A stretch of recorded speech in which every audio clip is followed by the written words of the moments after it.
Hello and welcome to Film Seizure. I'm Chuck Moore, and today I'm joined by the usual cohorts, Jeff Arbuckle. Hi, Jeff. Hey, Chuck, man, how's it going? Well, it's going pretty good, man. Going pretty good. And Jason Oliver. Jason, how are you? Doing all right. Doing all right. Doing all right. Good. A little dark and moody. A little dark, a little goth. Feeling a little goth today. Feel a little fringe. A little fringe.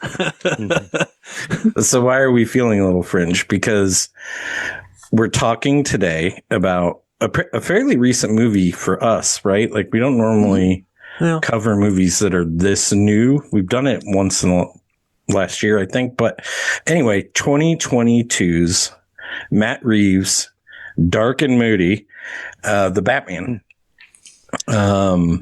Yes, more Batman, more Matt Reeves. Here we go. Yeah, what was the last Matt Reeves we did? That was the Planet of the Apes. The middle one. Dawn?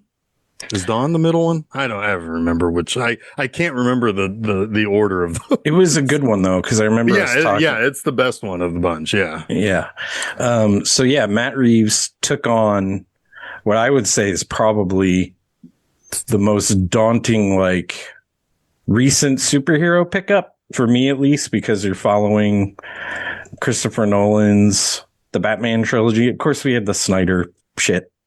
And sorry, Snyder boys, if you're out there, but I don't even consider those. I don't apologize to them. I don't apologize to them. No, I think he had a much better way of it, because the Batman had fallen so low to me after the Nolans that it was only one way but up. That's a good point, but I don't even consider like those movies as Batman movies necessarily. Like Batman is just in them. It's because like they screwed it up so bad, or he screwed it up so bad that they didn't even have Batman and his Justice Pals. Like Warner Brothers would probably really want a Justice League movie to be like. Right. Yeah. Like, I don't know. So forgetting that though, like if you're thinking of like the pinnacle of Batman movies, most people would say the Nolan movies. I know there's people who have soft spots for the 89 Keaton and whatever. Not to degrade those films, but especially if you're talking they're the about gold standard. I mean, I will admit they're the gold standard, even though, like I said to you guys in private last night, that the 89 is beyond reproach. Like it's in the same league as the original Star Wars trilogy, Star Trek 2. I can't fairly rank that. Right. So at least you can admit like that movie, I'm just, it's just it for me. Yeah. But so, and especially even if you are considering those movies, that like Reeves is taking that gritty realist approach to Batman. Like Nolan did, not going to the cartoony or crazy, like outlandish Batman stuff that Tim Burton did and whoever made films after that. Yeah, I'd agree with that. But I would also say that this is a pretty good representation of what it's like to read a Batman comic now in the 21st century, or 12 of them. We talked about what this feels like. So, should I just go ahead and make that comparison now? You can now, before we get going. Yeah. So Chuck and I were kind of talking about this, how, Batman 89 is like reading a really good 4-parter. It's kind of condensed. It's kind of concise. It's the old school telling of 4-part comic book stories. The Nolan movies kind of came at a time when it was like, a good miniseries would be 6 issues, maybe 7 issues, something like that. And then this one is like reading a 12-part maxi series. I agree with that 100%. Sorry to interrupt there. No, go right ahead. This movie feels like it's almost telling the whole arc of the Nolan Batman in a way. Like it's that long. Like what he covered in 3 movies is almost, I know it's not apples to apples, but it really is, like Jason, you had said before, a long movie. It's a long movie. It takes 3 hours to watch. It doesn't matter. But for me, it's like super it goes by super quick. Yeah. I did not feel the length to it at all. Man, You do? I've seen it twice now, and I feel the length for sure. But I don't know. I mean, I wouldn't. There's plenty of movies that you guys have said that about that I'm like, whatever. In an hour and a half movies that feel like 3 hours to me. Well, yeah, I mean, that's fair. That's fair. That's fair. Happen. Yeah. But Chuck, you and I are on the right side of this Mason-Dixon line here. Sure. So. Yeah. Okay, so also going against Matt Reeves in this is casting Robert Pattinson. Right? I think in the he is more than fine. Oh, he's great, but like leading up to this film, I don't know about great. I really like him. I don't know about great. I think he's a good Batman. I think I would like to see him work on being more Bruce Wayne. I've got more to say about that later. I think we'll have a lot to talk about that because this Bruce Wayne is an interesting Bruce Wayne just in general. Like there's some choices with Bruce Wayne here that I'm like, oh, all right. But Pattinson, like leading up to this movie coming out, was getting shit on like left and right, and then and then Michael Keaton was like, "Yeah, join the club, buddy."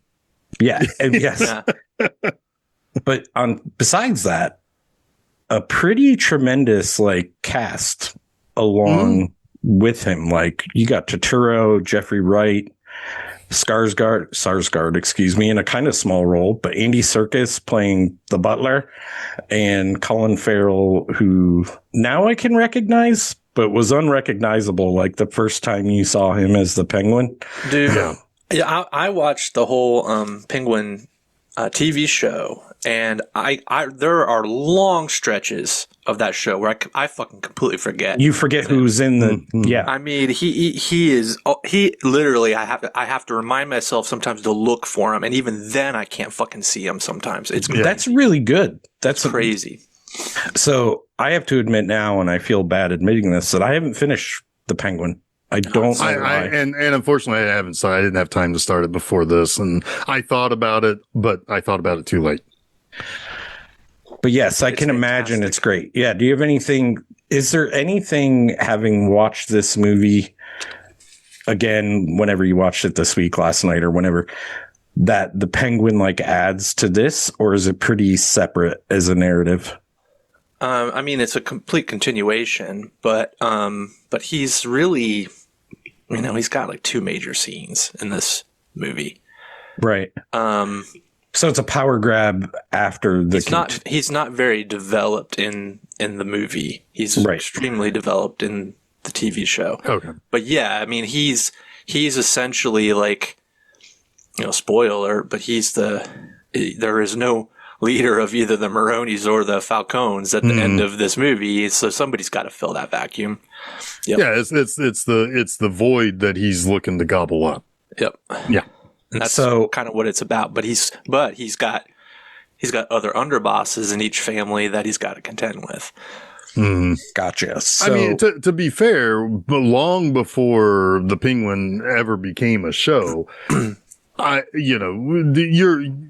don't explicitly say it at the end of this movie, but you can pick up on, this is all going to be the Penguin's terrain now. It's going to be Batman fighting these little goons of the Penguin for a while. Yeah. What I figured would be the case. Pending what happens in the series, which I'm only 2 episodes into, I will finish it. I assume the Penguin succeeds at least in some respects in that show, but I don't know either. And I don't really want it super spoiled here, but yeah, I won't say anything. But the other thing about the show that's interesting is it's not just a power vacuum between the two crime families, but it's also Gotham is in chaos because of the flooding, right? So there's entire parts of the city that are just completely overrun by crime. And Batman isn't really around. He's not there. But that was interesting to me because when I watched the first 2 episodes, I didn't really get that sense. And I was wondering if that would ever show up. Like the idea that, because we'll get there, Gotham is like basically destroyed in this movie. Yeah, it very much borrows that No Man's Land idea, or the whatever the series before No Man's Land. What was that called? Cataclysm, or what? I'm really bad at back in the names. 90s. Back in the 90s, there was the big earthquake that broke up Gotham, and Yes. Yeah. But yeah, no, I mean this is definitely borrowing from a lot of concepts. I mean, The Long Halloween is the primary one. And that is a 12-part, like, twisty, turny, but it also is 12 parts told over the course of a year. And also Sins of the Father. Like, that's whatever that story, I can't remember what that story is called, but I don't know if that's with the Court of the Owls, who I expect later. Yeah, I would. So I don't know. There is a little mixing. There's a little mixing of stories here too, but yeah, we don't want to get too deep into the comic book lore, but this is a Batman movie that I don't even know who from a comic perspective to tie this to, like as a writer of the comic. It's a pretty kind of newish Batman, because even like Frank Miller's Year One stuff isn't this bad. Yeah, he isn't as bad of a Batman. Yeah. There was a story that there's little flourishes of different, like, you get a little bit, the reason why I think Frank Miller doesn't really come through in this is that this Batman, even though he starts angry, he finishes less authoritarian than other versions that we've seen him portrayed. Yeah. He almost ends up more like the animated series version of Batman, where you feel safe knowing that he's around. I assume that's so. His transformation. It's supposed to be. Yeah. Yeah. He wants to be a beacon of hope and not one of vengeance. Is that like the arc here? Yeah. Yeah. Yes. And in a way that, I mean, you can go back to the Golden Age and find certain flourishes there from that. You can pick up a little bit from, Denny O'Neil and Neil Adams in the 70s. So yeah, I mean, it's kind of a greatest hits of what you would think of Batman in the early days of his. I mean, because I think they say he's been around for 2 years. 2 years. This is Batman at his angriest, probably, before certain things happen later. He's very angry in this movie. But yeah, we don't spend any time. We don't spend too much time, with the whole alleyway murder of his parents, or him going off and training to become a kung fu artist or anything like that. We don't really know any of that. Like, yeah, how but it still comes through though, right? Like there's elements that you still understand all of this, because it kind of just, Batman, it kind of filters in, but then you also, there's some allusion to it from Alfred, or, the fact that he is still disconnected based on what happened. He still feels, he doesn't know what his purpose is anymore. Yeah. And I mean, part of the reason we don't go through his parents' death is because it is a mystery. It's not like the thread that goes through the whole movie, but you don't know who killed his parents. And you do learn that eventually in the film. But so, yeah, this is, I don't know how to approach this. I mean, should we just get right into the movie? I want to talk about something real quick. Please. I don't know what she meant. I want to talk about Robert Pattinson, because to me, there were some people like deriding him as Batman when he was announced, but those people are just not movie watchers. They're just they only went with the simple joke of, he was in sparkly Twilight. Batman. Right, he was in Twilight, Sparkly Batman, and also the I think the early image was kind of. Or no, I'm thinking of the Ben Affleck sad Ben Affleck Batman. Oh my God, sad Affleck is so good. Sad Affleck. Yeah. But no, this is a guy after he made the last Twilight movie he worked with fucking David Cronenberg twice. He worked with Herzog twice. He worked with Claire Denis. He worked with Robert Eggers. He worked with Nolan.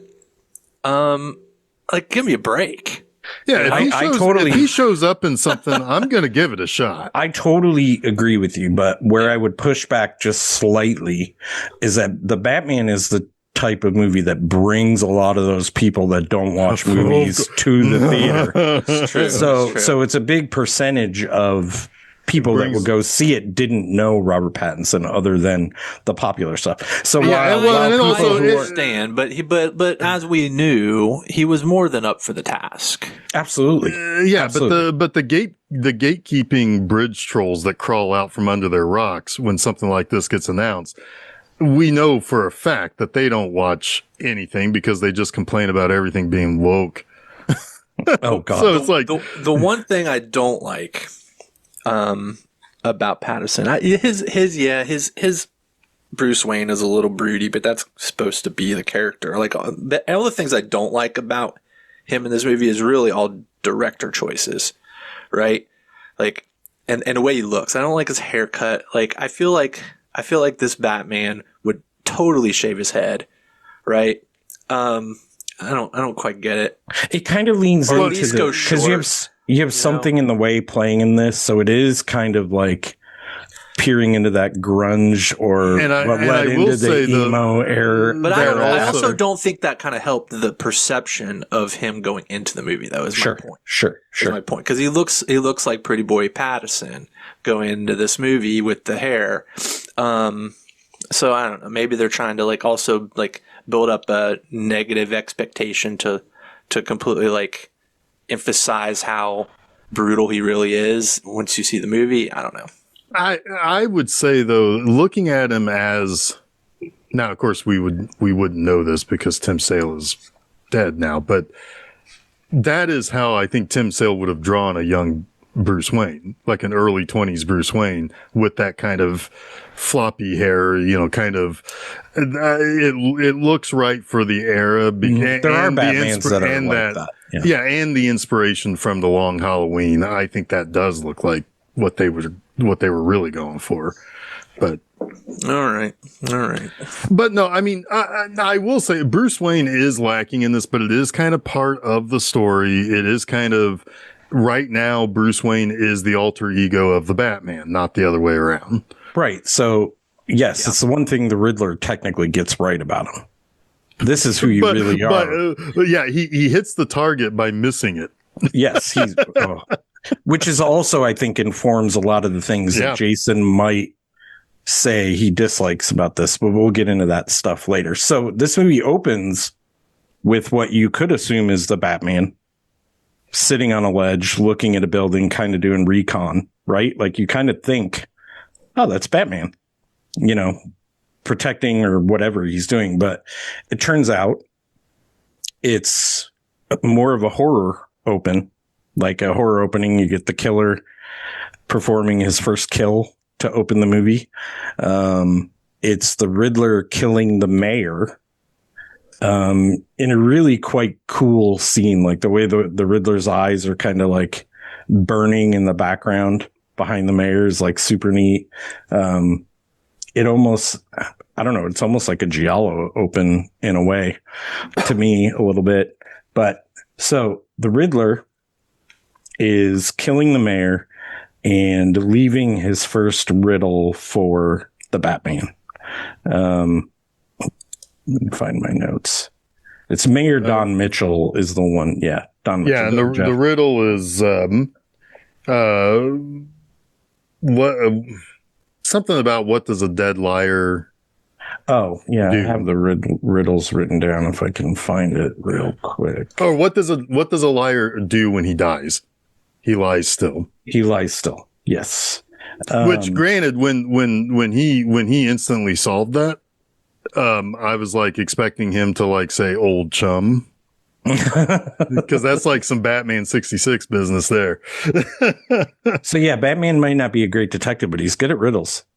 Yeah, he's good at riddles in this. He's always been good at riddles. Like that's a comic book thing for sure. Yeah. But yeah, he's not detecting shit in this movie. No. Well, but I would say though that is shown also by the fact that I mean he is still in year 2. I mean he's like Okay, he's so still basically a rookie. But a lot was made of that in the write-ups of this movie. It's like it's the first Batman movie where he's actually doing like the detective stuff and leaning. They did kind of sell it that way. Yeah. They did. But I would not even explain it away. I think the reason for this is a singularly focused Batman. He is all vengeance. He hasn't thought about what makes a good anything. He's just beating people up in the streets. Yeah. I don't even think he has a plan. He doesn't. Yeah. No. So the fact that he's got not some a good cool detective, shit though. He's already got a ton of scars, so he's made a lot of mistakes. Yes. Yeah. I mean, he fails a lot in this movie in points that you're like, he's still figuring it out. I like the fact that at one point he like brings up those like gliding wings and then he just ends up crashing anyway, where it's like, right, oh, cool getaway, but it's like, he's not. Yeah. He deploys his parachute into a bridge. Like, yeah. Go ahead, Jason. What were you saying? I don't know how the hell. I don't care how much body armor you have. Like your face is mush after that. Yeah, that's a mighty strong cowl. That was an insane collision. Yeah, I mean, oh my god. Well, I mean, we haven't talked about her yet, but I kind of think the best character in this movie is Catwoman. She definitely has the hell of a first appearance in this. And she's kind of like the needed more. I think obviously there's 2 revelations in here that kind of change Batman. One comes at the end with the Riddler, but all throughout the movie, I think seeing her recklessness and her need for revenge and her need to take the life of the man who killed her friend is like almost Bruce kind of looking in a mirror and realizing that, you know, I need to find a better way. And by guiding her, he guides himself. Right. Mm-hmm. Yeah. And you have the Riddler who's doing the same thing with Batman, but misunderstanding what's in the mirror, it's really interesting because they're all kind of feeding off of each other, at least Batman off of the it's Catwoman. A bit symbiotic. Yeah. Yes. Yeah. Yes, super cool. I really like that about this movie. I don't know how many times I've said I like mirrors in movies, but well, you don't even know how they shoot into them. So no, I don't. You are mystified by mirrors, totally figurative and literal. Yes. If it's a riddle with a mirror, Chuck is like, nope. I'm gonna it looks really cool like it, and I like it. Don't bring down the veil on that for me. I want to leave that mask. I want to leave that mask up. So I guess the Riddler is basically saying no more lies, right? He is going to, if it's not obvious at this point, it's at least alluded to that he's trying to take down the establishment and the lies that they tell. Which is kind of funny because when he is ultimately revealing his whole plot at the end, it's like, oh no, not really. Like you're just jealous. Wait, no, we'll have to. Well, I mean, we'll there is an element of that where it seems like, again, doing something, not realizing that it. We'll bring that up later. Yeah, we'll talk about that later. Yeah, because I'll probably understand you better when we're in the moment. Yeah. Anyway. Okay. Next, we actually have the introduction of Batman. It's Halloween night. I forget what year, but it's raining like it almost always is in this movie, and it looks really cool. Like this movie looks really, really good. Mm-hmm. Like all the lights through the rain and everything. Like sometimes that gets annoying in movies. Here, it's like kind of cool. But you have Batman explaining his last 2 years, basically. He's a little bit Rorschach in this moment here. Yeah, it is kind of Rorschach. Because he describes the city as something that's dying, right? That he doesn't know if it's worth saving. And, but by the end of the movie, he realizes, oh no, that was wrong. So he grows. Again, it's all that juxtaposition. When you close the book, it's horseshoeing Yes. back around. Yes, but his whole angle is like, well, what does he say? They think I'm hiding in the shadows, but I am the shadows. Yeah. So he wants to be the darkness, basically, that destroys all evil. But he says, I have to pick and choose these fights because there's so much bad. Oh yeah, the town sucks. Yeah. Yes. Yes. Yeah, and that is something that I do like that is brought up, because you never really see, like, okay, in a Superman movie, he can move fast enough, he can hear everything that's going on, he can make those choices. And in the last Superman, he made a choice and he asked his buddies to help him out. Right. When he couldn't get to the other one. But you never, like in other Batman movies, he just always shows up at the right spot. In this, he has to talk about like what his decisions are. It's like, well, I think it's whatever cracks the most skulls is what he chooses. Yeah, I mean, I don't even know the method or the reason why, but well, there's 12 skulls to crack there, and there's only one over there. I'm going to take the 12. Right, and the more damage his idea is, the more damage he can do, the more fear the Batman light strikes when it's in the sky, and it sends would-be criminals home. So I think the fact that he is like, if I can beat up 12 people, that greatens my what is the word I'm looking for? Embiggens. His image or his reach expands, and people will leave thinking he might show up. Because you do see that one guy who like rips off the convenience store. He's too transfixed on looking at the light. He gets hit by a car and it ruins his. Yeah. He looks down an alley. He looks down an alley and he sees that it's all dark, and it's kind of, reaffirming what Bruce is saying. Yep. Like if they think I am the darkness, then they will run away. Yeah. I will say in this early part, okay, so I told you guys I was going to bring this up last night. So this actually shows Bruce Wayne putting on the eye black around his eyes so he can put his cowl on. Yeah. No other movie had ever done that. And the movie that did it the worst was Batman Returns, in an unforgivable editing move. There's the scene where he's going to unmask himself to Catwoman. Yeah, I remember that. He's got the black, and then it cuts, and it comes back, and he's got no black on. Yeah. And I'm like, I died in the theater that day. I've been a walking corpse for almost 35 years since. Which is that Kilmer in that one? No, that's still Clooney. The Batman Returns is it's still Keaton. Yeah, it's still Keaton, and it is every single bad filmmaking decision that Tim Burton ever had in his early part of the career, all in one movie.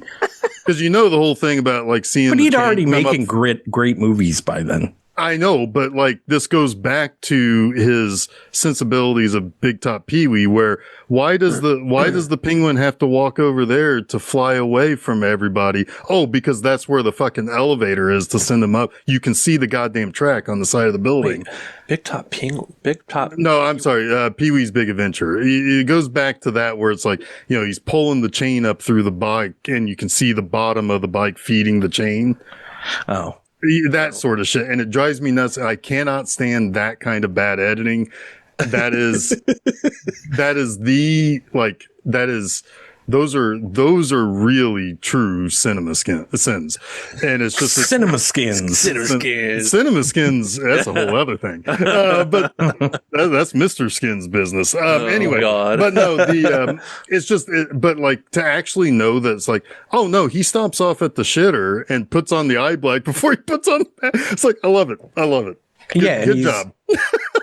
I do like the slow and deliberate Batman in this. Like he takes his time with fucking everything. It's part of the reason the movie's 3 hours long.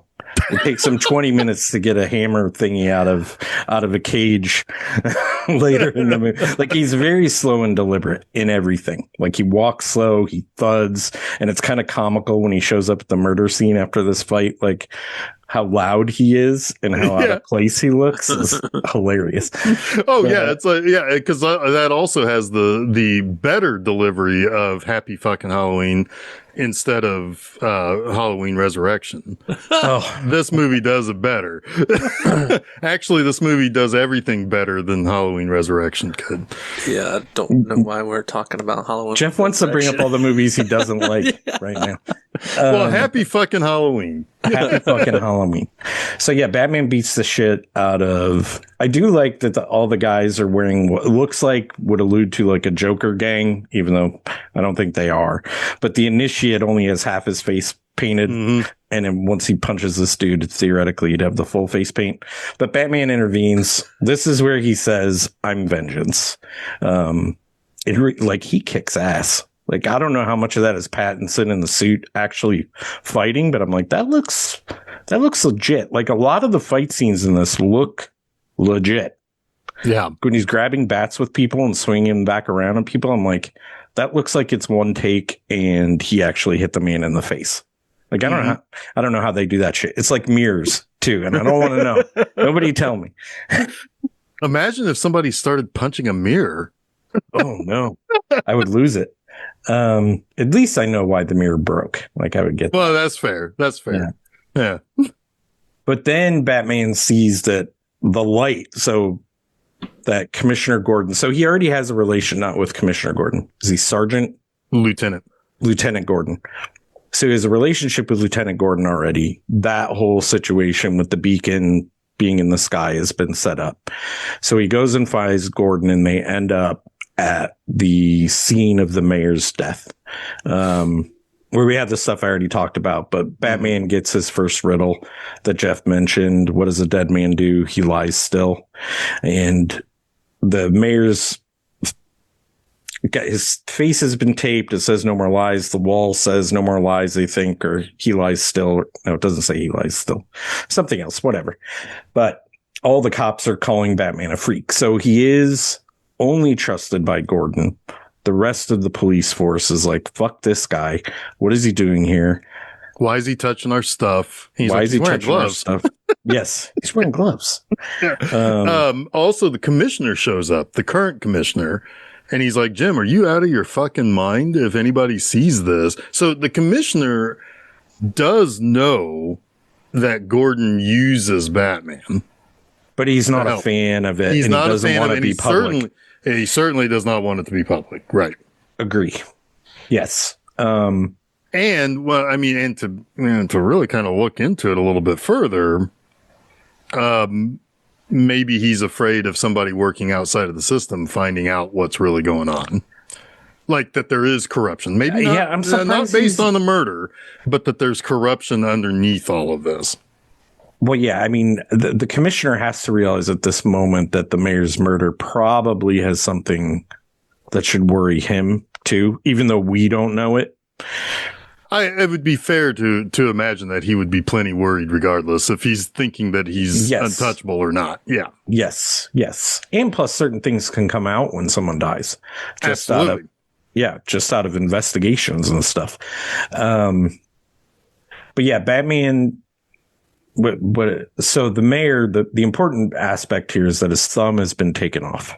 Mm-hmm. And there was what do they call them? Cryptograms? Is it cryptogram? Oh, cipher. A cipher. A cipher was left as well that he needs to decipher. Yeah. Well, wow, that's where that word comes from. Like mirrors. Jason's shaking his head at me. Yeah, so many revelations today. But the one thing that Batman comes prepared because he knows that he's not going to get anything to take home and study. So he's got little cameras in his contact lenses and it records everything. And so he's able to get the cipher and understand. Like some of the cipher is going to decrypt one thing and the other cipher is going to, that's inside the card that was left for the Batman. Yes. And yeah, a lot of this first act like alludes to sight or like binoculars or those contact lenses or who's watching who kind of stuff. Like it's a lot about sight, I guess. Yeah. And the big cipher ultimately, they ultimately sort out that it says drive. Yes. Which, and go ahead. so they go into the mayor's garage where he's got a lot of cars. Seems odd for I don't know. I would feel like if you're a politician, don't flash how many cars you have, or people like the Riddler will come for you. Right. But the nicest of those cars has a compartment in it, like in the, in between the, whatever that's called, in between the driver and the passenger seat. And Batman figures out that, inside there is a thumb drive, literally a thumb drive, a drive with the missing thumb on it. And that thumb provides the print to unlock the decryption on the thumb drive. And as soon as they figure all that stuff out, Gordon and Batman are looking through all these pictures of like these things. It immediately starts emailing all of these pictures out to newspapers with Jim Gordon's email address. Yes. So Jim Gordon uncovers all of the mayor's wrongdoings, and he's seen with a woman named They never Annika. really follow up on that, do they? Because that's a pretty funny moment. It's one of the only lighthearted moments in this movie. Yeah, he's like, God damn it. I think Gordon and Batman both kind of stumble into a lot of luck in this, and the fact that people keep following around Gordon that could have got him in trouble is probably why they never follow up on that. Right. Because, they don't say it at the end of this movie, I don't think, but I'm pretty sure he's going to be commissioner next time we see him. Yeah. Very likely. I would think so, yeah.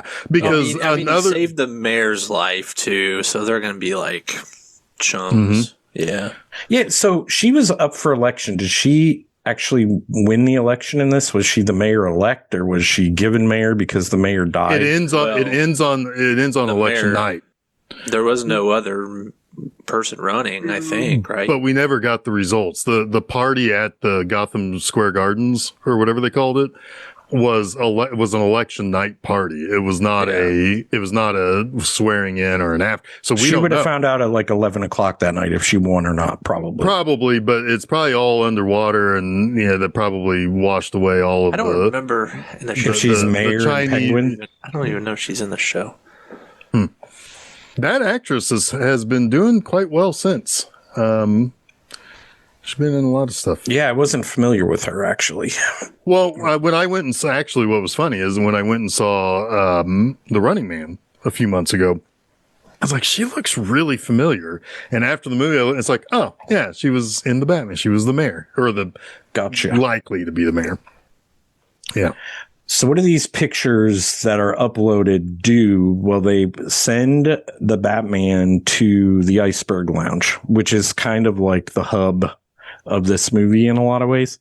It's the hive of scum and villainy in Gotham. And Gordon is like, well, yeah, that's where the Penguin hangs out. It's going to be hard to get a warrant. And Batman's like, yeah, I'll just go beat up a couple I've got twins. A warrant.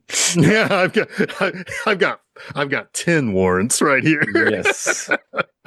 Got my mitts. But this is when we get our first, at least extended view. Maybe the first time we actually meet the Penguin. I don't think we see him on screen. Yeah, she is mayor-elect in Penguin, and she does show up in it. Sorry. She does? No, that's all right. Good to know. Good to know that she won, regardless of the circumstance, because I like her. She seems like she wants what's best for Gotham, and it's going to need that. Also, it is key because they show a debate between her and the original mayor before he got killed, because he doesn't understand why she is so close in the race. And this is pretty I mean, we've seen this happen in the establishment recently, where they don't understand where a younger, maybe more, not liberal, not conservative, maybe more of a firebrand starts to rise up behind them, and they don't understand why they're so popular. But she does state very clearly that the mayor allows for a vigilante to run around when that's unlawful. Right. Yes. Which is interesting and could be interesting in the future, especially because she wants a relationship with Bruce Wayne. Yep. A philanthropic relationship with Bruce Wayne, I guess. But yeah, he meets the Penguin. I love when he throws him against the glass window and it cracks, and Oz is kind of a little bit scared. But so this is when we meet Selina. Selina comes in. She's getting drops from the Penguin to bring and deal somewhere or bring to someone in the building. But you could tell she's leering especially long on the picture of the girl that the Batman's like, who is this? That's with the mayor. I like the fact that she doesn't stutter step when she sees the Batman is sitting there. She just strides in. It's only when she sees the picture that she's like takes notice or takes interest in what's really why is the Batman bringing this picture in here, and what is and it's like it's no thought in her mind of, oh, the Batman's here. I mean, like a lot of people walking into a room would like, whoa, shit, the Batman's here. Yeah, because he looks big. Yeah, like he looks big. Yeah, it's a good suit. It's a really good suit. But he calls her Selina right away, right? So we kind of know who she is. I can't. Yeah. I think it was obvious going in the movie who she was anyway. But yeah, it's pretty apparent. And, you know, you would expect the Catwoman not to be too intimidated by Batman. No, and she just carries herself in a way where she seems she plays herself as being kind of aloof because she sees all of these shitty people all the time. Right. You know, it's like she can take care of herself, as she reminds him several times. But yeah.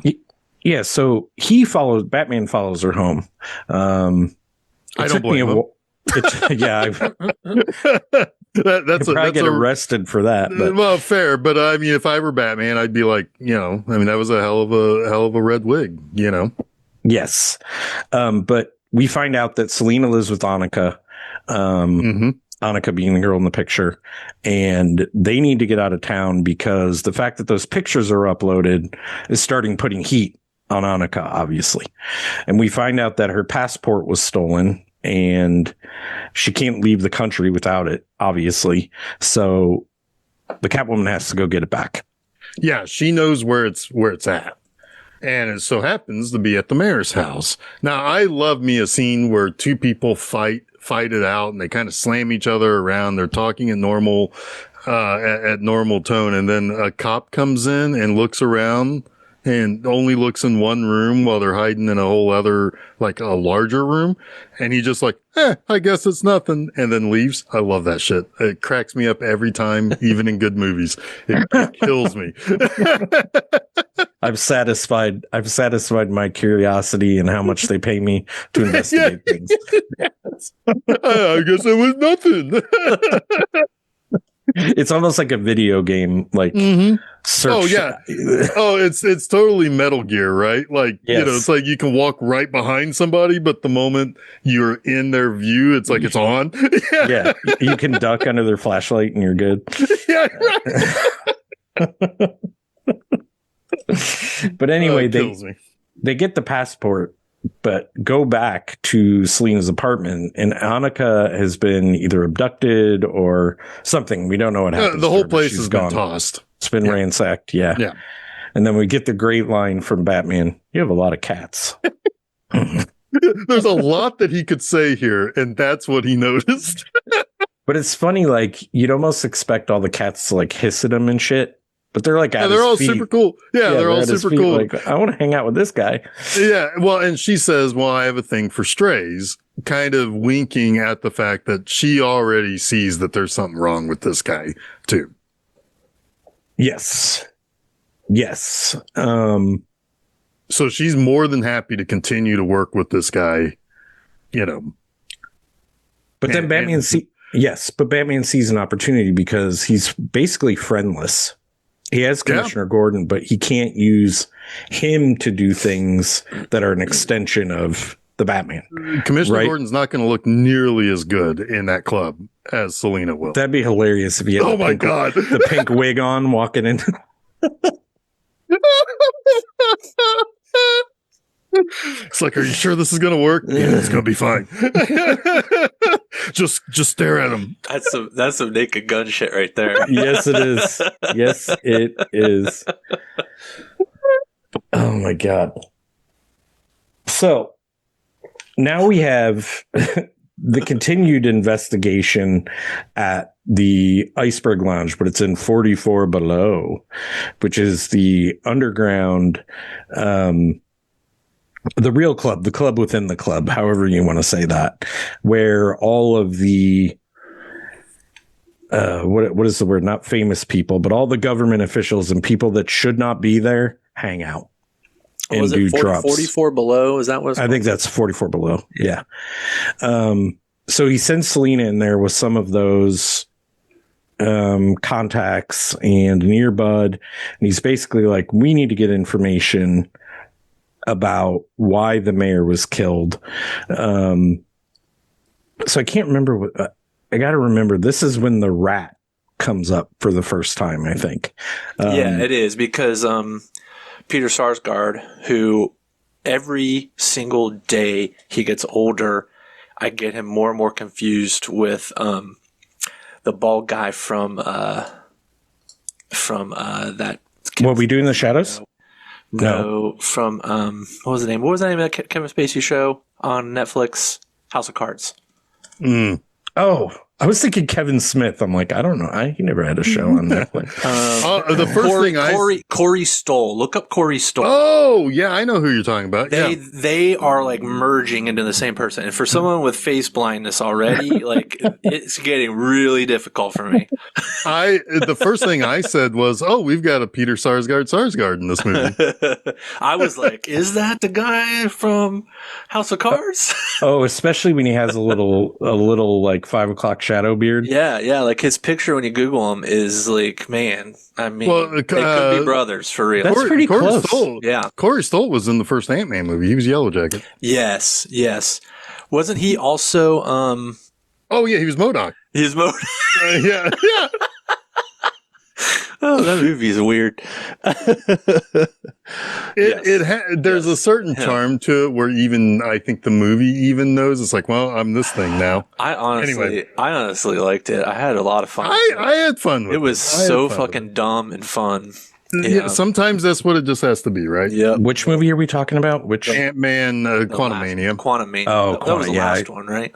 Yeah. Yes. I skipped that one. And also the last one that Jonathan Majors will have anything to do with this Marvel universe. Oh yeah, that was the King setup movie, right? Yeah, sure was. No, you should watch it just for MODOK alone because it is the dumbest fucking thing I've ever seen, but it is hilarious.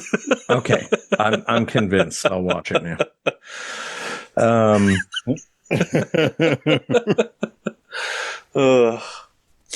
But after that's all right. So, no. I like that stuff. So this is also when we see Turturro for the first time as Falcone. Hell yeah. Yes. John Turturro just fucking killing it, this movie. They recast him in the TV show. Well, they recast his wife in the TV show because his wife is shown in the movie, but of course that's recast in the show. Who is his wife in the show? I don't know. Well, that's the main woman. No, that's the daughter. No. That's the daughter. That's like the strange daughter. That's why okay. Sorry. So I thought that was Mark Strong is who they recast him as, but it's all like flashback because he's dead. Mark Strong, really? Yeah. That's interesting. Oh yeah, I just asked if he was in jail. Obviously, he's dead. But the other guy who you don't see in it, Maroney, or is it not Maroney? Yeah. Is it Maroney? Maroney's the other crime boss. Yeah. Yeah, you don't see him in this because he's the one who gets ratted out. Right? He's Clancy Brown in the Penguin, right? He's Clancy Brown, in the Penguin. Yeah. He's awesome. I mean, yes. Clancy fucking Brown. Yeah. Yes. I did see him, and I was like, "Oh, this is awesome that he's Maroney." Yeah. Wait, what movie did Eric Roberts play the big? That was Dark Knight, wasn't it? Yes, he is. Yes, he's in Dark Knight. Yeah. Is he Falcone or Maroney in that? I can't remember. or macaroni. He's phony baloney. God damn it. I can't remember if he is one of those associated characters or not. I'd have to look that up. He is Sal Maroni. Okay. Sal Maroni. That's like Sal Manila. You can't eat uncooked noodles because you might get Sal Maroni.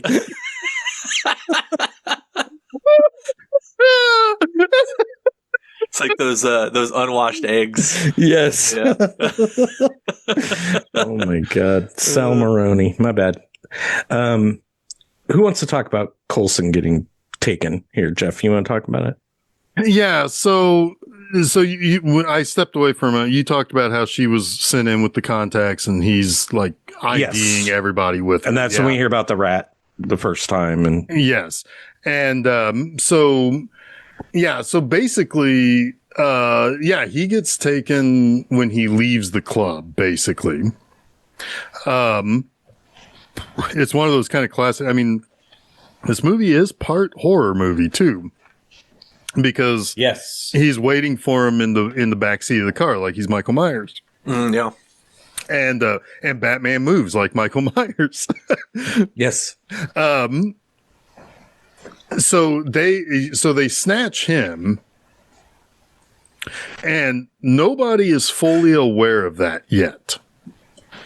I think it takes a couple of days before somebody says it's a day. I think it's a day or whatever. Yeah, it's not something that people are hot on the tracks, because what ends up happening is that somebody comes up to it's at the mayor's funeral that Jim Gordon goes up to the captain, to the chief of police, and says, this Coulson's nowhere to be found. And I don't even know if I mentioned this, but he's the DA. Just to clear that up. Yeah, if I didn't. Right. He's district attorney. Yeah. And so you think, oh, okay, well, they're going to be looking into that while this funeral's going on. And of course, Bruce Wayne shows up at the funeral. You also see something that doesn't necessarily get followed up on too much, but there are starting to be a lot of protesters that are starting to side with the Riddler. They're buying into the fact that, yes, I want to know the truth, and these people have it coming. Oh, yeah, and this guy deserved to die. He was... Well, the guy and the guy who comes in, the guy who goes into the funeral with Bruce Wayne is the guy he's wailing on later. But he's like, all these rich pigs basically need to get what's coming to him. Oh, that is okay. So I didn't even put that together. He's the one that says the line back at him later. Mm-hmm. It's the same guy from the funeral. All right. Yeah. That's actually cool. I just didn't recognize him. Yeah. His face is the Batman's there because he says the Batman is there, or Bruce Wayne, excuse me, is there because he says that someone like a killer would want to be here just to see the. He can't go in his official stance as Batman, so he needs to show up as Bruce Wayne. But he assumes the Riddler's gonna be there. Yeah, and he's right. He is right, and he is scoping things out, and that's when Bella Rael, the mayor candidate, comes up and it's like, you could be doing more. Your father did all of these things, gave billions of dollars to the city, and you've not done anything. Come talk to me in a week, basically. And one quick thing. The mayor's son is there, who Bruce had realized found the dad's bodies earlier. And Bruce is like staring at him. I have a feeling that kid's going to come back later in the series as a certain character. Maybe. Oh, yeah. Who are you thinking? I would think Harvey Dent. No, not the little kid. No, Robin. Oh. Because I think the little kid that the mayor's son, I could see that working out that he way. would want to put him under his wing because he lost his father already, and he's similar to him. Yep. I like it. I could see like it. Because the one thing you're not going to get anymore are circuses going around towns and finding a trapeze artist to oh my God, that's hilarious. Who are you thinking Harvey Dent, Jason? No, I was thinking a little kid because he was the mayor's son. He would be like maybe born into politics, and he would go like another angle at the vengeance side of it, and Batman would have to be really old, though. It would create the duality. Yeah, you're right. It would. Well, I mean, he's supposed to be pretty young in this. I kind of feel like Dent is on the same ticket that everybody's voting on this week. You know what I mean? Like in the movie, it's possible. But that's the first thing I pop in mind. But Robin is probably more likely. Yeah. Yeah. No, I like that idea. But yeah, and he sees him again. And he's kind of like he is paralyzed whenever he sees this kid because he's still stuck with what he dealt with, right? And he's seeing it happen to this other little kid, and he's like, it's why he does what he does, and why he has a singular focus. So like this is just fueling his vengeance a little bit. Yeah, that is very golden age, very very early Batman stuff where he did have like it was that singular focus of I'm just going to crack skulls of these bad guys. Yes, that's all he has. Yeah, that's all he's got. Yeah, and so anyway, he. But then you start hearing screaming going on outside. There's some good sound work here. Yes, because people inside don't know what to do about the screaming outside until it carries on long enough to where it's like even the choir boys are like, we're out of here. And everybody runs except for one dude. Yes. Up in the rafters. Yeah. Yep. And Bruce spots that. And of course, then a car comes barreling into the church, to which Bruce then has to shield the little kid, the mayor's son. And come to find out that Coulson has been basically was sent into the church, and he's got a bunch of tape on it. He's got a ringing phone that rings for, I don't know, like an hour, and that would drive me to want to just kill myself. Yeah, I'd be like, I'll blow myself up. Thanks. I'm done with this ringing.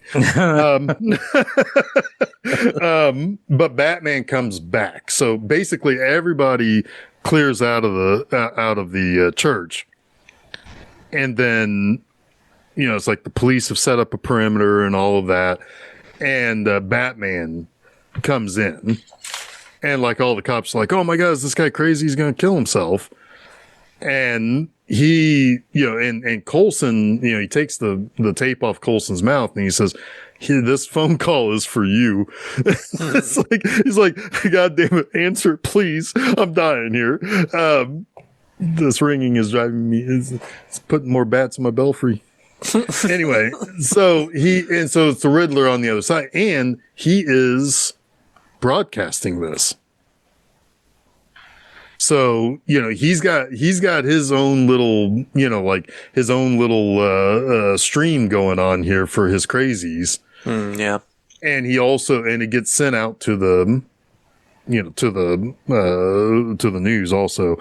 And basically, it's like, because at one point in time, Coulson even asks the Batman if he can cut the bomb around his neck on. He's like, not if you want to keep your head. Yeah. Can I just say I appreciate that Pattinson's not doing a voice. He's kind of doing a voice, but it's not an exaggerated voice. It's just it's a little bit gruffer. It's maybe one or two like decibels lower than his normal voice, but it's not.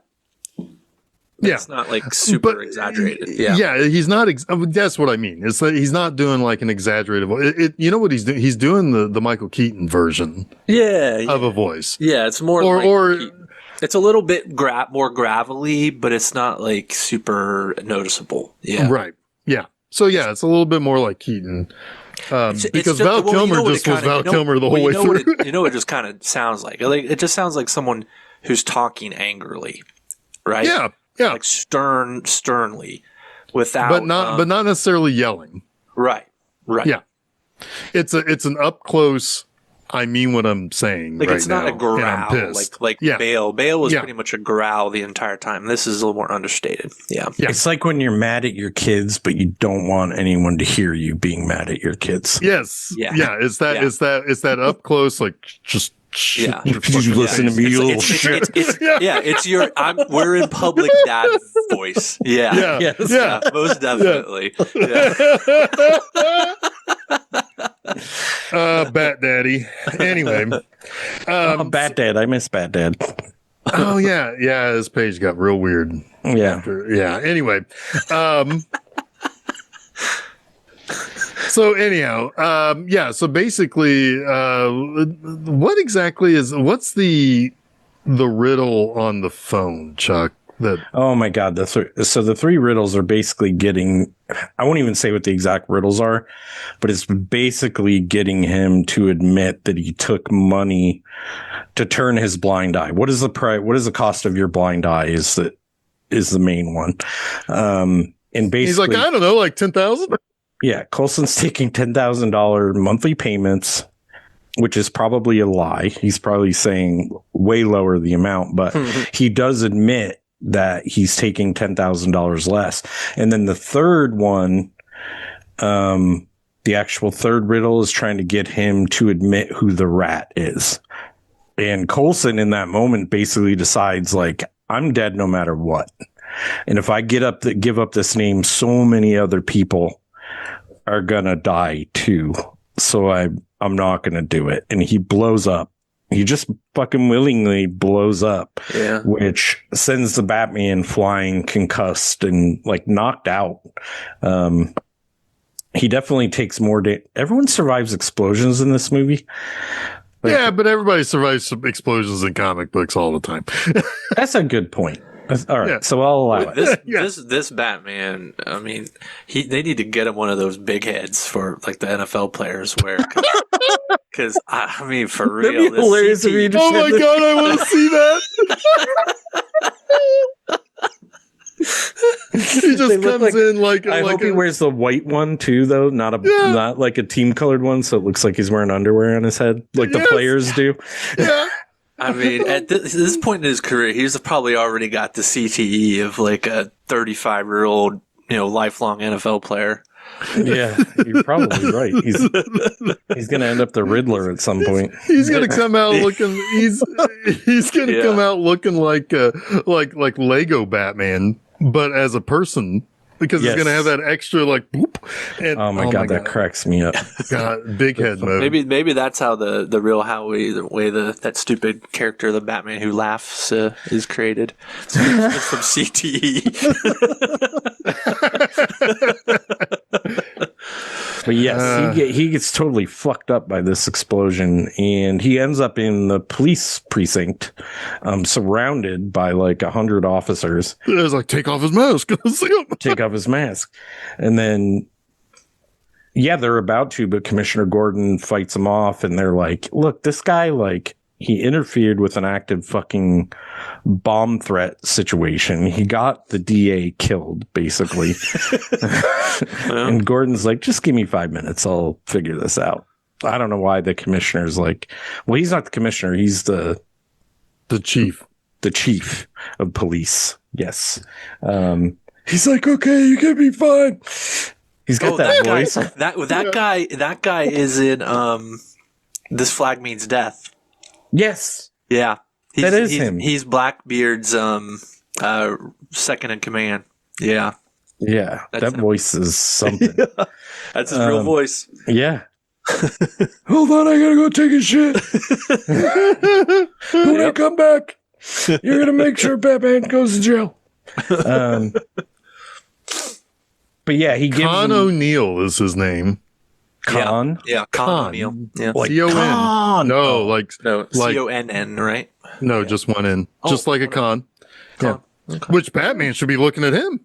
Yeah. I mean, but he's not on the take, interestingly. No, he isn't. Like, there are two good cops in all of Gotham. But, well, I assume, because I'm guessing Renee Montoya is not around. But I'm not, she may not have actually been... She might have been a little corrupt too in the comics when she first showed up. Anyway, yeah, Jim Gordon and Mackenzie Bach, the GCPD chief. They're the only two good cops. I'm guessing the other guys that are in the room right there, except for Broken Nose Dude, because Oh, Broken Nose dude's definitely bad. Yes. He shows up towards the end of the scene because you have Gordon and Batman doing their angry dad voice at each other. Yes.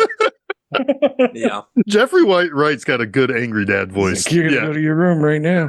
Yeah. He's like, punch me in the face. Take this key, go upstairs, you motherfucker. Yeah, well, it's like, because like in Casino Royale, it's like, I'm your brother from Langley. And it's like, Yes. are you mad at me? I never thought it was possible, but I've found the bad Jeffrey Wright performance.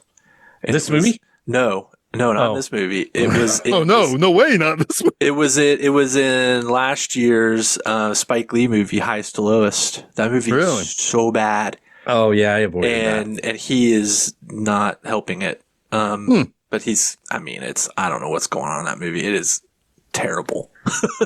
What are you supposed to do when you have bad direction and like bad story? And like, can you still outperform that?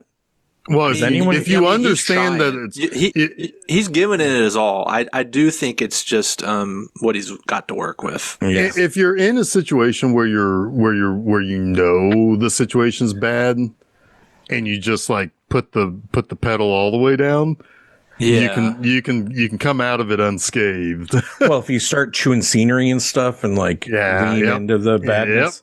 The problem with it is I don't think there was any winning for him. It was just not gonna come out right. It's just really, really the way he's edited to his character arc. It's all like very heavy handed. That's the one that Willis was telling us about, right? Yeah, and I was like, it can't be that bad, right? It's like, what the fuck does Willis know? And I was like, it can't be that bad. And did you ask him bad. what you talking about? What you talking about, Willis? What you talking about, Willis? Anyway, Batman. So he's like, you punch me in the face. That'll give me a few minutes. That'll give you a few minutes, lead and time. cover my ass. Yep. And you're out of here. And so he does. He punches him pretty hard. And he takes on. That's when he like flying squirrels his way out of the window and then smashes his face. That looks really fucking good too until he's rolling on the sidewalk. Then I'm like, oh, that's a little AI maybe, or not AI, whatever. CGI. Yeah. But the whole flying part of it and then hitting the bridge and the truck, I'm like, damn, that looks good. I like the fact that he's like, yeah, I'm fucking cool. Look at me go. And then smash. Yeah. Man, he should totally be dead like 3 times. You know what it kind of reminds me? It reminds me of Spider-Man 2 when Tobey Maguire falls out of the sky. It totally does. It's a little more believable with Spidey though, right? But yeah. Well, yeah, Spidey's gonna goof from time to time. Yeah. We skipped one thing and I'll just cover it quickly. The Commissioner Savage was also taken. Did we talk about him? He's the guy who got his face eaten by rats. Did we mention that in here already? No, I don't think we did. He was the second victim. Yeah, so he gets taken, but he's like screen. All of that is off screen. Yeah. Yes, and then we find out so the Riddler also uploads videos. He's like, we must be in Baghdad or something. I don't know, but I don't know why I said that, but anyway. It looks like one of those Middle Eastern videos of a hostage. Yeah, it is, but it's probably playing without any restriction or hesitation on the streaming platform Kick, because that's where all the fucking bad shit happens. Yes. Why is Kick a thing? Anyway, for chuds to do bad shit on. Yeah. Anyway. So for the Riddler, the commissioner is also dead. There's been 3 public figures that have been killed at this point, along with Coulson, the DA, being one of them. So after this part, Commissioner Gordon and Batman meet up for like the coolest fucking scene in the movie. This is when the Batmobile chase happens. Oh yeah.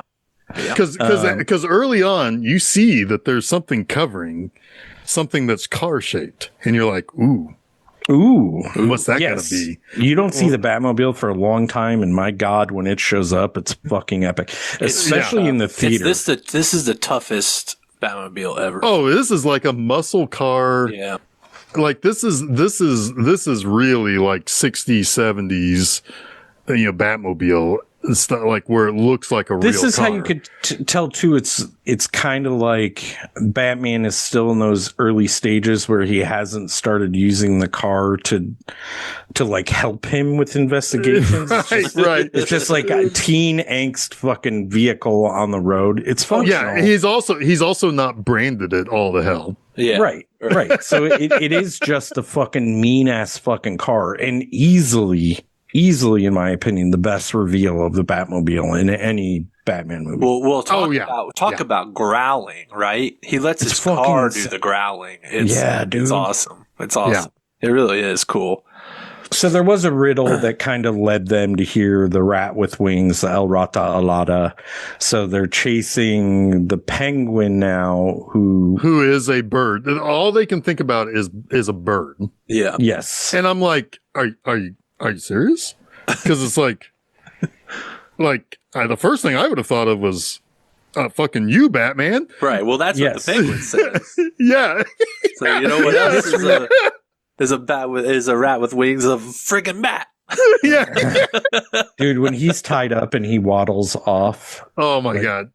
Like a penguin.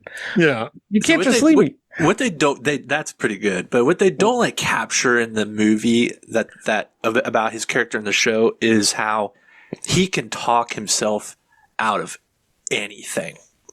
Like, he is so manipulative. That's his superpower. And super, super smart in the show. Like, he will play like weak and kind of faint when he needs to.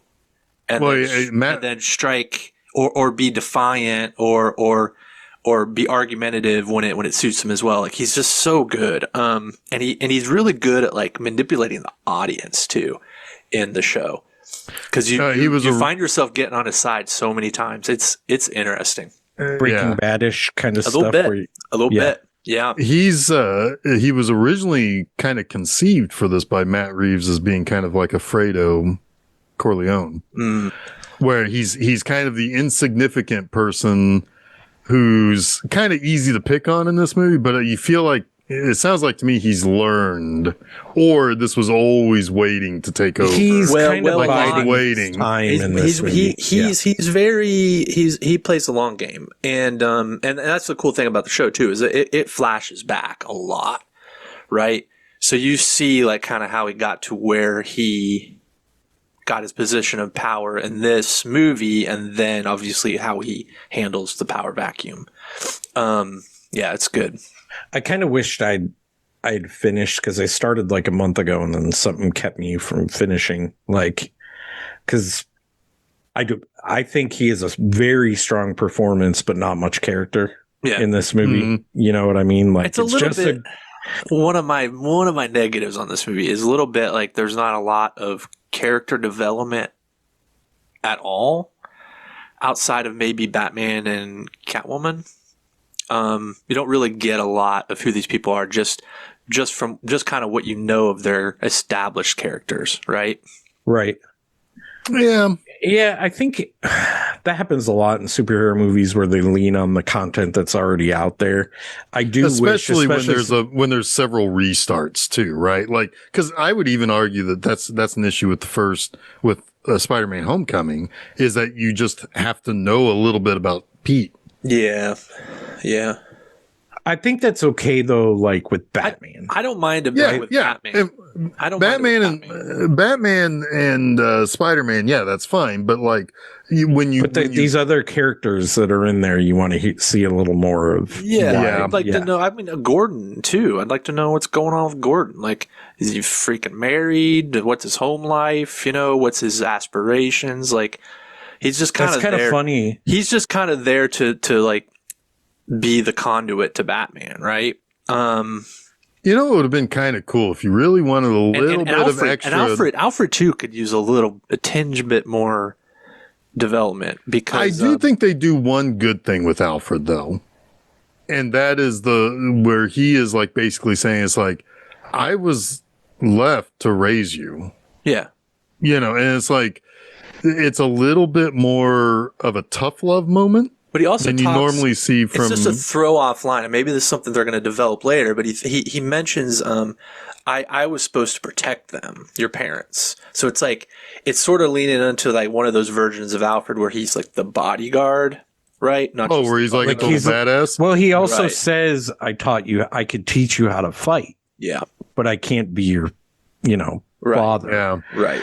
Like I wasn't prepared for that. So I think Alfred is a little bit on that. Like I have a feeling we might get a little bit more from him in the future movies.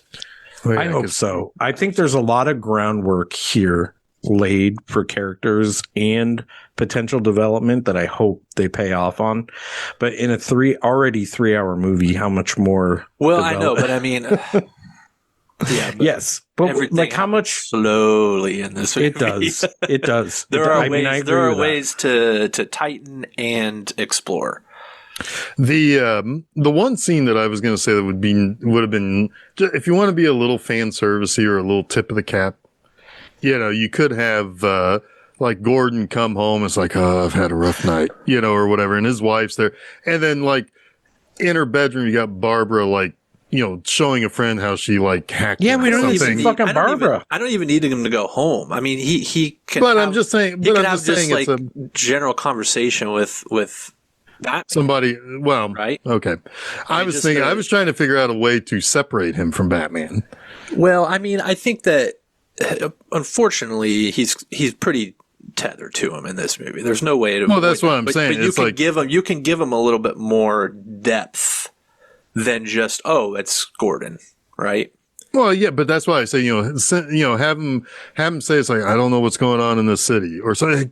Give him a chance to emote what his things. Yes. But then, like I said, if you want to have that little tip of the cap, you have Barbara in her room showing her friend how she hacked into something. I wouldn't really like that, but I mean, I think that then you're adding to an already long movie. I'm more like let's do it. This is a 3-minute scene, man. Let's do it in the dialogue.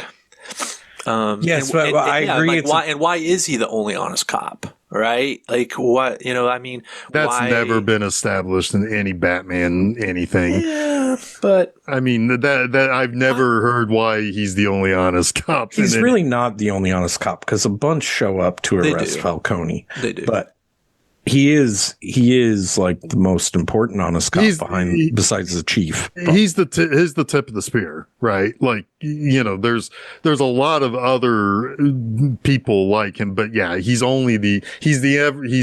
always going to be the one who's got Batman's ear, right? Yes, yeah. And where is Batman now? What the fuck is he doing? So the fucking car chase. Who wants to talk about the Batmobile chase? Have we done it enough? I mean, it's just awesome Batmobile chase. I'm not going to describe action. It's just awesome. Watch it. I will say there's the upside down Batman walking out of the fire is fucking awesome. Oh, I do also so good that it's in the trailer. Yes. I do also like the positioning, the low angle positioning of the cameras attached to the cars. Yeah. In the chase. That's not something you see very often, if ever, really. And it looks really cool. It makes it look dangerous. Yeah. It makes them look like they're driving 1,000,000 miles an hour. Well, and also that you're practically hanging off of it too. Like you're, And I always got the sense of what direction we were going in, which is a step up from some Nolan car chasing. Where you're like, holy shit, which way are we going? Wait a minute, why are we going backwards? Oh wait, we're not. Where are we now? Yeah, that's not just the Nolan thing. That's in a lot of action movies. But it's a Batman. It's kind of unforgivable for someone of Nolan's meticulousness, like the way that scene is cut. You're talking about the Brinks cut Joker. Yeah, chase. the semi truck and all that. Yeah. In the underground garage, in the L. Yeah, that whole sequence. It's mostly in the beginning parts of it. It gets better towards the end of it, but it's very hard to follow. But yeah, I agree, Jeff. It does happen in a lot of action movies. There's a lot of action movies where the action happens. I'm like, I literally cannot tell you what just happened. I suspect that that Nolan just didn't get enough coverage because it was obviously a massively technical shoot. I'm sure that whole sequence was, and then it was left to the editor to kind of figure out what made the most sense. Piece this together, bro. Yeah. Yeah. Did we mention the problem is just like motion, right? Like left to right and right to left. Like if you watch it, your brain doesn't quite understand what direction we're moving in. It'd be like if they switch sidelines. Changes, and then it doesn't establish it, and then it establishes the same direction you saw before. It just is confusing. It'd be like if they switched sides of the field, the camera they were using in an NFL game. Yeah, it's like the team is going this way, and now all of a sudden we're looking at them, the same team with the ball going the other. It's a good description. Or if here's an even better one. If the quarterback drops back to pass and he throws the ball and you know the ball is going right to left, right?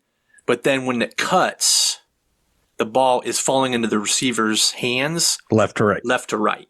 That's what I was trying to say. That's confusing. And that's what that sequence in The Dark Knight does. Yes. Yeah. Gotcha. Okay. Enough of that. Go ahead, Jeff. You had something there. No, we're good. All right. So, let's go. So he grabs the penguin, him and Gordon. I remember. I'm sorry. I remember God what I was going to. No, I'm sorry. This is actually super fucking important. Selena is there, and that's when, because the Batman says things just got very complicated. That's what he says to Gordon, because he sees Selena there. Selena's steal money. She's trying to steal money from these guys and uncovers that Annika has been killed. Yeah. Annika Skywalker. Yes. I don't know why I just now thought of that when you said it, but yes. So she's in the car. The penguin comes running not in the car. She's in the lot looking in the car. And then you have the whole penguin comes out, fires, shootout. Commissioner Gordon gets in the way. Batman revs his fucking badass engine, which sounded amazing in the theater. Like I wish I could experience that again. Like, that's one of my favorite sound. Go ahead, Jeff. Did you do it in Dolby? Yes. Oh, yeah. Yeah. Yes. Yeah. Yeah, my seat was like, my ass was tingling. Yeah, it was. Yeah, it rumbled real good. Like, and then because you also, the one thing you always want to see on a Batmobile, what is it? Flames. The turbine. Yep. Yes. You want it, and that's how it introduces itself. It's like it lights up and it takes off after the penguin. And it's like, oh shit, it's so good. Yeah, and the chase, as Jason said, is excellent. It's a very good chase, ending in the penguin upside down, getting detained. And then Gordon and Batman are like, look, you motherfucker, you're the rat. You're the rat carne alata. Rat carne alata, yeah. And the penguin points out all of their foibles. And then Batman figures out that it's actually not you are El Rata Alata. It's URL Rata Alata. It's a website where he ends up having a chat with the Riddler, and the Riddler's like, did you figure it out? And he's like, oh yeah, it's the penguin. He's like, nope. Yeah, he's like, It's like, oh boy. Interesting. And then he's like, I still have more to show you, and he sends them, he gives them another riddle, which I can't remember what it is. Basically what it comes down to is the orphan asylum, basically. Yes. Yeah they determine it's the Wayne orphanage, or the orphanage that's under the Wayne Tower. And that the Waynes donated to the city, like his grandfather or great grandfather or whatever donated that to the city. It was part of their property. Yes, and I think alongside the renewals program and stuff like that, which was brought up first, like part of the movie, the mayor candidates are arguing over the seawall in the renewals project, what to do with that. But now the Riddler's like, you got to go there and you got to figure out what's going on. And they go there and they watch a video of Thomas Wayne talking about the Renewals Project. And at the same time this is going on, Bruce or Gordon actually sees the sins of the father on the wall. And Batman realizes like, oh, fuck. He's going to kill Bruce Wayne next, and he starts driving his ass home. While he's doing that, Alfred's just going through the mail. It's like for Bruce Wayne's eyes only. He's like, fuck that. I'm fucking Alfred. I read the mail. I'm Bruce Wayne now. What do you think? How do you think all those drop heads, did the Riddler just give him a bunch of drops just to turn the other way? Or they're like, I don't know, man, so much weird shit happens here. It's just another day. It's some guy setting up a projector. I think they paid it no mind. I think any drop head who is continuously dropping probably is just like, fucking whatever. I'm going to sit in this room. Huddled in there like rats. Another rat reference. Yeah. El Rata Hudla. But yeah, Alfred pulls a fire retardant envelope out, which I really like that. It's like fireproof. And then he's like, oh, fuck. And throws the package. And you get blown up. I don't really love how this scene is playing. Like, you have the old lady going to the phone slowly, and she's like, it happened an hour ago. Yeah. Like, give me actual suspense. It's a little Watchmen-y where it's like, oh, it happened 35 minutes ago. Yeah. I feel like the fireproof label on it also is a little, that's a little more jokery to me than this Riddler. I will say that this movie does do a really good job of differentiating what the Riddler is versus what the Joker is. Except for this letter. Well, right. But generally speaking, it's a gag. That is gaggy. Yeah. There's always been a difficult time. And okay, if you read enough comics or you read enough Batman, you know the difference between the Riddler and the Joker. But I don't think most average people would differentiate which one would do what. They could be the same person, Riddler, Joker, like it. Yeah. I mean, and the Riddler was created, I think, a long time after the Joker was.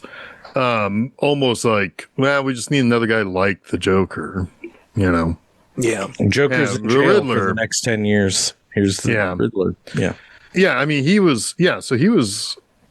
Riddler came 8 years after the Joker. And it's just like, you didn't really do a great job for a long time differentiating. Like on the old Batman TV show, they're both cackling fools.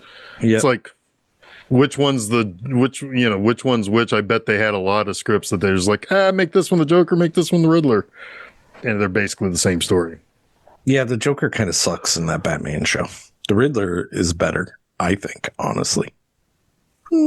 I like Caesar Romero. Caesar Romero? Yeah, Caesar Romero. Yeah. I like his performance, but like it's not the Joker, is what I'm saying. No, he's playing up the Prince. They're both more like Penguin was always my favorite on that show. Oh yeah. Burgess Meredith is the shit. Yeah. It's a waste of life.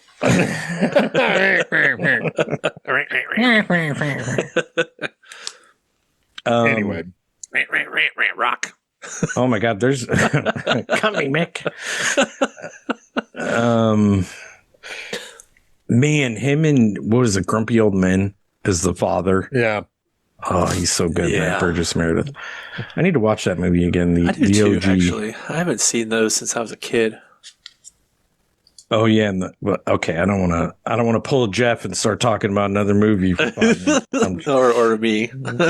Yeah, I'm just blaming Jeff because he did it once this episode. I did it more than once this episode. Let's see. I brought up Spider-Man. Anyway.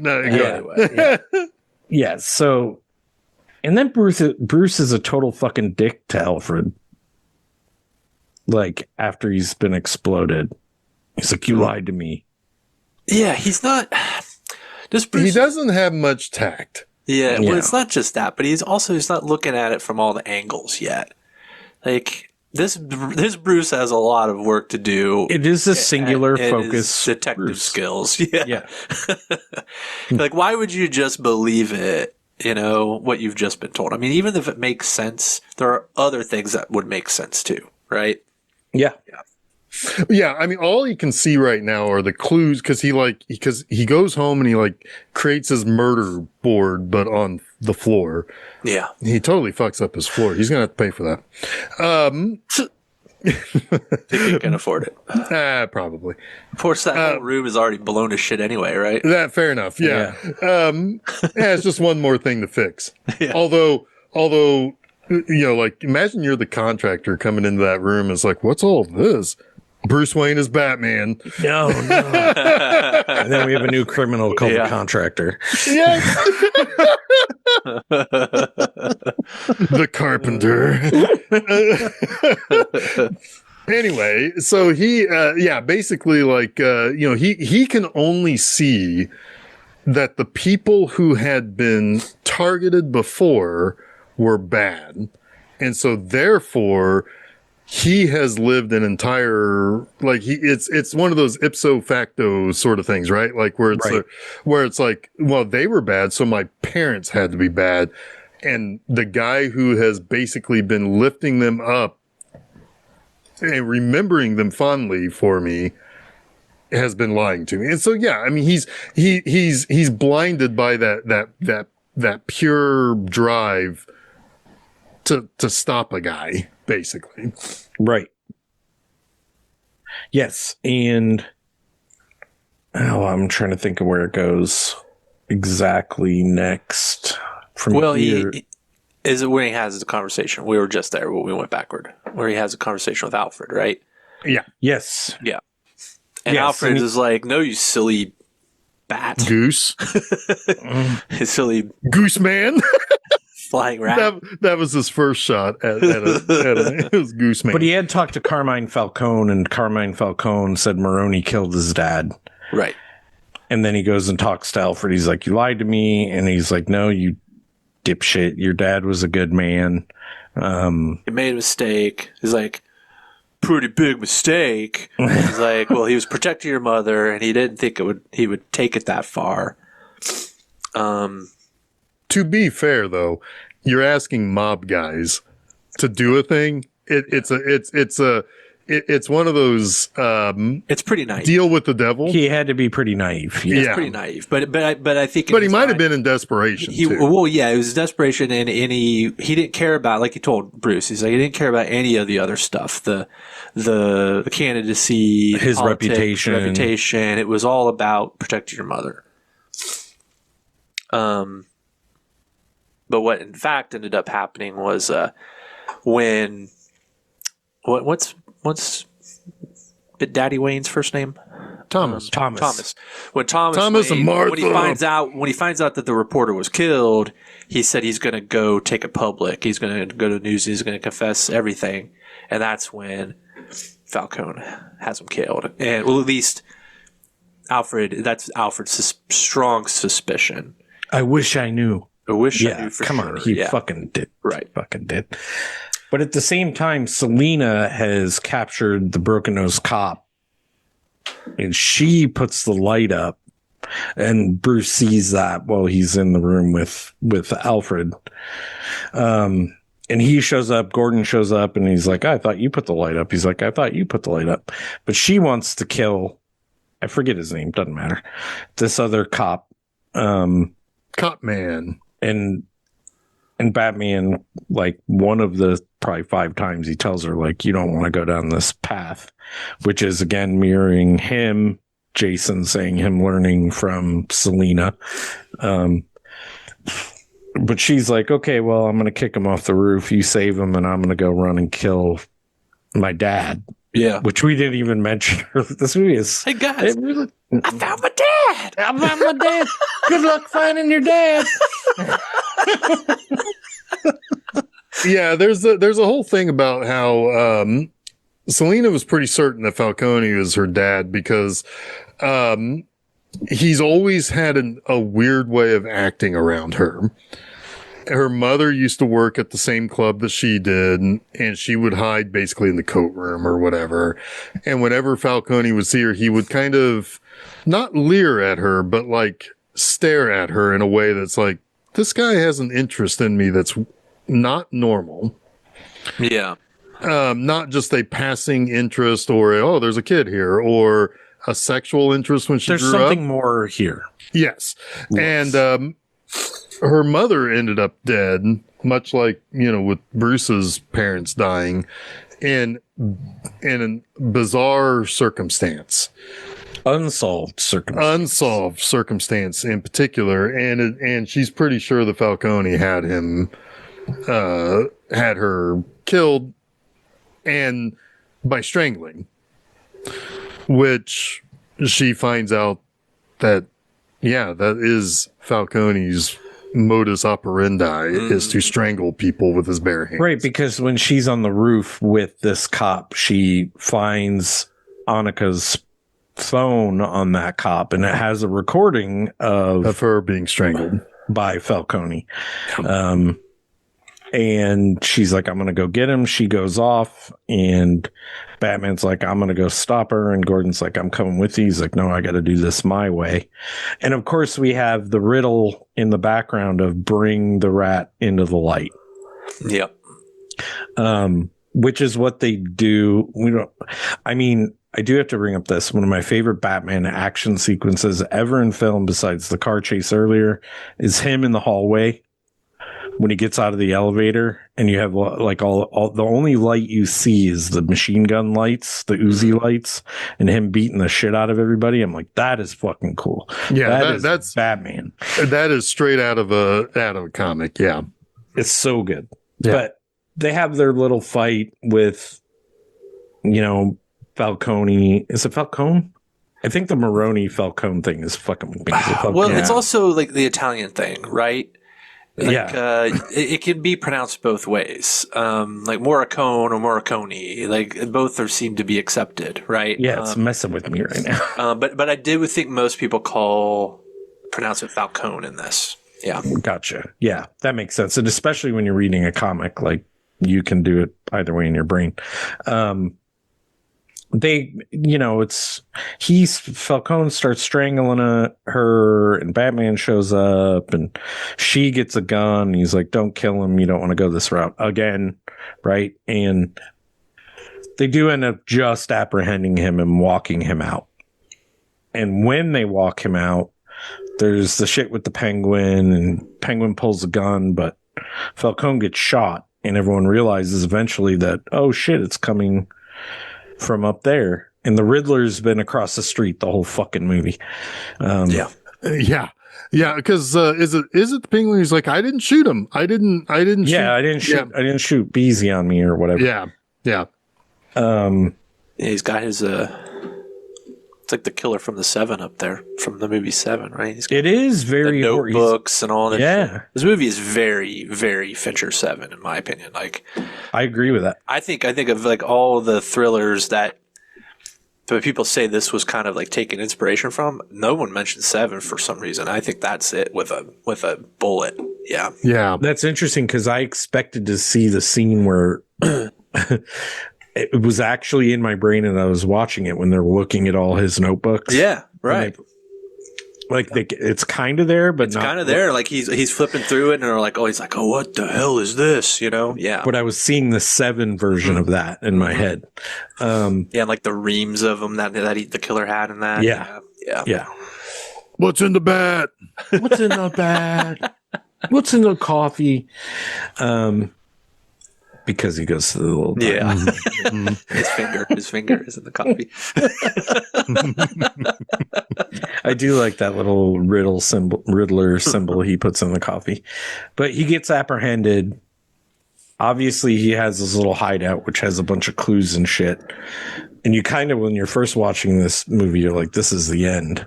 And probably where you would be like, this is a really good movie if it ends when they apprehend the Riddler. But the Riddler,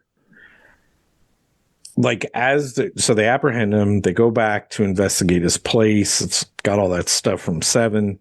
A bunch of animals like rats and stuff, and Batman is looking at one of them, and I think Gordon says, I don't think that rat likes you. He's like, this one isn't a rat. Well, it's the bat, and it has the hammer, I'm putting that in quotations, tool in the top. Yeah. With another, it's not even a clue this time. It just says, I'll see you in hell. Mm-hmm. So it's the murder weapon of the mayor, tying him to the mayor, and the note that says, I'll see you in hell. Gordon gets a call. It's someone from the precinct saying, the Riddler wants to see you. Apparently, it's not a hammer. It's a rug tucker. But he thinks it's a hammer tool. Yeah. That's why I was putting in quotations, because he doesn't realize. Okay. Sorry. Our listeners no, that's all right. See your quotations, Chuck. I said I even said it out loud. I'm putting it in quotations. Sorry, I just missed that part of it. I did too. I was it's important. Else. It's important because Bruce is a fucking millionaire. The Riddler, as we're about to find out, has totally misunderstood Batman the whole time. Yeah. He thinks Batman is more like him. Right. And someone who is angry about the establishment. Right? And that's why he's leading him on this chase, because he wants him to join him, because he thinks he hates the same things he does. Right. What he doesn't realize is Bruce is rich. He doesn't even fucking recognize a rug tucker tool. He's part of he's part of the same establishment. Yes. That the Riddler is railing against. Yeah. Yes. Which is why I think, like, Batman not being a good detective, like, there's part of it that he is singularly focused, but there's also the aspect where he's just rich. He doesn't even know. He doesn't have perspective. Yes. Right. He hasn't earned that yet. He's got to learn. That's why he's got to get down on the streets and talk to the people, right? Like it's his, which he will, which I think is where we're going from the end of this movie. Right. Because this Bruce Wayne is a recluse, right? He's not doing any of that work. Right. Which is why I think it makes sense in this narrative that he's not a good detective. I get with that. I'm perfectly fine with that. My criticism was more about how the movie was sold and how a lot of people talked about that aspect of it. That's marketing departments, though, but it wasn't. Right? It was people talking about it after the fact. It was like, what detecting did he do? I wonder if it was a lot of people just saying detecting because that's what Batman is. Yeah. When they really mean to say he's investigating. Yeah. Because he investigates the hell out of this movie. Sure. I mean, he's not very good at it. He's not good at the, he can investigate and he can see patterns, but he can't sort all of the patterns out as quickly as he will. He's not seeing all the angles. Yeah. Right. I mean, honestly, you're right too, Chuck, because Riddler calls it out, right? He's like, you're not nearly as smart as I thought you were. Right. In the next scene. Yeah. When he sees him, he's like, he expects him to show up and be like, we did it.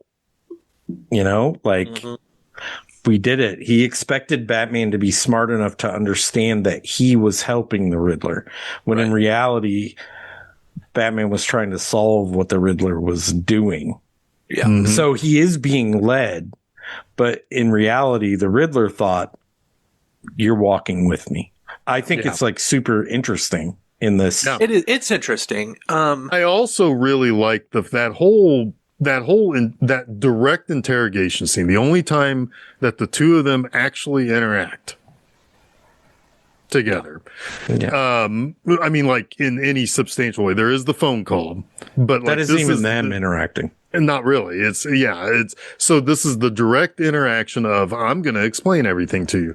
And the whole thing where Batman believes that the Riddler has discovered who he is, which in the comics he did figure it out. Wait. Oh yeah. That's great. And he's looking at the camera.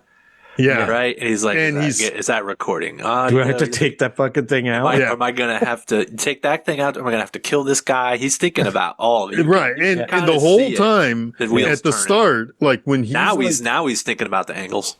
But right. But when that whole scene starts, he's staying in the shadows. He's not letting him see any part of his face until he realizes that no, he's just got this thing against Bruce Wayne that has So led good. him It's down so this whole thing where it's like, here's this thing where he's like, this is what I was going to say, Chuck, where it's like, oh, he's calling himself this great, like, destroyer of the establishment, but he's just this hurt kid who's jealous of another hurt kid. Yes. I mean, and And so it- it's I mean, there's much more- more a little simple more- to it. I mean, well, Right, but yeah. the spark that lit the fire is so much more simple than I'm doing this to save everyone. It's just I'm getting back at somebody Yes, that I because didn't we're like. just now learning what really started his Yes, thing, and which was the renewal project, Thomas Wayne. And they're both Right. orphans, and yes, one is not had all really the front an page. orphan. Yeah. Right, and one has all the front page and all the money, and the other one was living in squalor because the renewal project was mismanaged. right. Everybody's so Effectively. sad about little Bruce Wayne, and meanwhile, all the orphanages, all orphans, and 40 A baby beds died to a every room. Christmas. Baby, Yeah. oh God, that's like Because it was so cold. Yeah. And, Yeah. and so I mean, like honestly, all of this in that scene, it's hard to argue with like a lot of what the Riddler is saying. Obviously, his actions are extreme, Sure. but he's talking a lot of sense. It's like the Right. Thanos argument. Yeah, exactly. To bring up another movie. Let's go. But no, but like at the same time though, it's like all this time Batman is hiding himself. And then once he realizes, oh no, this guy doesn't know who the fuck he's talking to. Then he comes fully into the light and he starts yelling and bashing, like giving all of the attention to where if the Riddler was as smart as he thought he was, he'd say, you do kind of look like you got Bruce Wayne's bottom half of his face. Honestly, You know? honestly, this scene is a little undermined by the fact that Riddler tried to kill Bruce Wayne already. Yeah. Like he wouldn't have done that if he knew he was Batman. But This isn't. Those points weren't connected until this scine. Yeah. That Batman right, doesn't but realize we, that. we not Batman. Oh, We, okay. the audience, when he's saying Bruce Wayne, and we're like, does he fucking know? Like, no, we know he doesn't know because he tried to Right. kill Bruce Wayne. Is what I'm saying. That's fair. That's Yeah, fair. that is- Although I do very much like when they arrested him in the because when he escaped the perch that he was at. Yeah. To shoot Falcone. And they're like, yeah, witness says he went in there, he's sitting there alone. They go in, they bust him. The smile he has when Batman is there is it's really good. unsettling. And I also love the fact that Batman's just hanging out outside. This is not his job. He's not there to arrest him. He's just going to hang out. He helped the guys who are arresting them get to this point.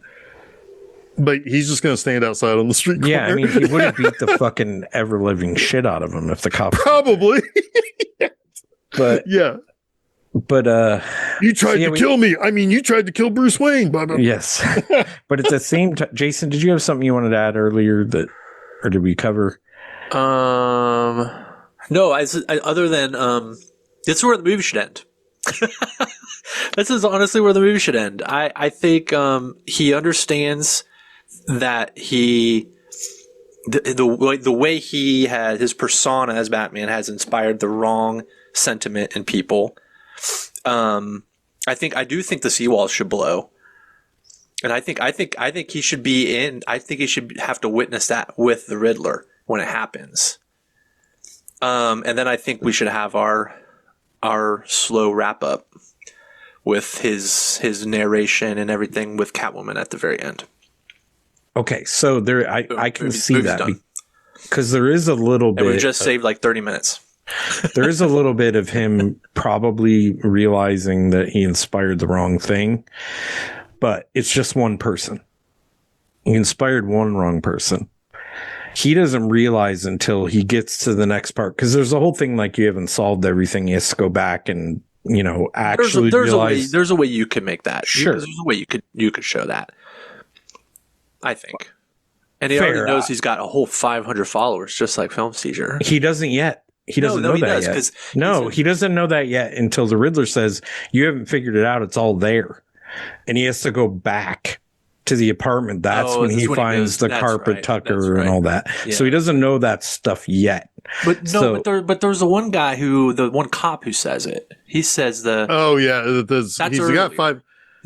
500 followers. That's not until he goes back. No, because he goes back on his own, I thought. He goes back. The only other guy there is the guy who's like, it's a Tucker. Yeah. So he knows he has 500, but the Tucker, and then, okay, fair enough. Let's just this episode brought to you by Tucker. I think there's a more impactful and efficient way of getting to the heart of this. Sure, but I really like this ending. I really like it. I do. I like it too, because for a couple of reasons. For one, I'm just going to say it. Batman has never technically directly saved most of the city or a lot of people in one place in any movie before. I actually like seeing him mix it up while he is fully visible and later in full broad daylight, helping average people we have not seen. Like, yeah, he saves Vicky Vale. Okay. But he could give fuck all for Alexander Knox. It's like, and I mean, he saves, like, he stops the Joker from letting out all the gas at that parade, but he wasn't on the ground actually doing something about it. Like, they don't see him toss the fucking Joker out of the cathedral. It's like he's actually there showing them they can trust him. Mm-hmm. Yes. And I think that's important up to this point in his career that is needed. It's fine. It's just fine. But I agree. I don't disagree. I'm just like, how can we make this not a 3-hour movie? Yeah, I don't know, but I don't have any. I'm okay with this finale at this point. I'm totally bought in, and an extra 30 minutes doesn't hurt me. So anyway, Bruce, or Batman, learning from the cop that it's a carpet tucker, rips the carpet up, figures out he's going to blow the seawalls, and then there's something on the TV saying, "Oh, well, we're going to have to bring everyone to the convention center," which an election night thing is happening. So he has to go there. And also the video of the Riddler is saying, send all you guys, get your fucking guns, sniper rifles, get there. And then the real show happens, right? They're going to kill everyone, including the mayor elect, or who we assume will be the mayor elect, in the convention center. Bruce doesn't, or Batman doesn't really connect the dots until he hears the guy who Jeff said from the beginning say, "I'm vengeance," after he takes him out. And there's more to this action. We don't have to talk about all of it. But they do take out all the other little mini Riddlers, or whatever you want to call them. Ridlets. Ridlets. Yes. Honey barbecue Ridlets. Don't forget your saran wrap. Don't forget your saran wrap. But yes, he does again sacrifice himself multiple times in the scene where he's willing to die, which he's not valuing his own life yet. I wonder if he'll ever do that. But he ends up in the water. He lights the fucking what do you call those? Okay, flare. He takes the mayor's son out from under that scaffolding again and saves him, and then saves the mayor-elect, and talks about how he realizes the city's going to need to heal. It needs a lot more than my vengeance. It needs a hero. It's the opposite of the Dark Knight. Yes, Yes, and it's where I think the evolution of a lot of Frank Miller's Batman has been shown in movies. The Dark Knight, the underbelly. Like, we haven't gotten the hopeful Batman a lot. I'd like. We haven't seen the hopeful Batman in decades. Yeah, so I'd really like to see where Matt Reeves goes with this. I suspect it's going to be like, I don't know if this movie, because the city kind of gets baptized too by the water, right? It's like No, It's it's like a washing clean- out the scum. Yes. So it'll be interesting to see if they do go with like a fire or an ice, or like it could easily be ice and Mr. Freeze. I haven't heard anything about that, but I don't know. I mean, we'll see. There are a couple of other things like Catwoman. She takes off. She thinks about maybe going to Bloodhaven, which in the modern DCU is across the bay. In the old DCU, across the bay was Metropolis. Oh yeah. Yeah, this is kind of a little bit like Fellowship or the last Lord of the Rings movie with the endings. Oh yeah, because she's but the Riddler has an ending. He makes a friend. Yes. Talk Barry about that, Chuck. Keoghan. Barry Yes. Keoghan's the Joker. Well, he's not called the Joker, but it's got to be the fucking Joker. Well, he cackles like the Joker. He's got crazy hair like the Joker. I also think that the subway guys that Batman beats up a lot at the beginning of the movie have a kind of a Joker thing going on. I did mention that earlier. Yeah. Like, you think that they may be related to the Joker. I don't know if they are. Yeah. Because they do have the little smiley face. Yep. In black paint. White paint makeup. Yeah. Or white paint, yeah. Yep. Very mimey. Well, it's very, I mean, it's like very likely. Like that one gang from the Warriors. Yeah. Batman, come out and play. Yay. It's very possible that amazing, actually. It's very possible that the Joker's in Arkham because Batman beat the shit out of him last year. Yeah. And maybe maybe this is the remnants of the Joker gang or whatever, right. Right. Yeah. Yeah, they were just a face punch gang to start. Face punch gang. Yeah. I don't know. Rudderless. I agree this is a long movie, but it's fucking up there for me. Like I like it a lot. I honestly, watching it, was like almost expecting to like it less than I did, because I watched it a few times when it came out, and I haven't watched it since, I don't think. See, it's apparently not too long for Chuck. He's watched it a few times. Yes, dude. I watched it like 3 times after. I remember, because it made your top 10 list that year. Yeah, I loved it. I expected to like it less, and I almost feel like I like it more now. But I think it sets the groundwork for what could be a really good trilogy. Yeah.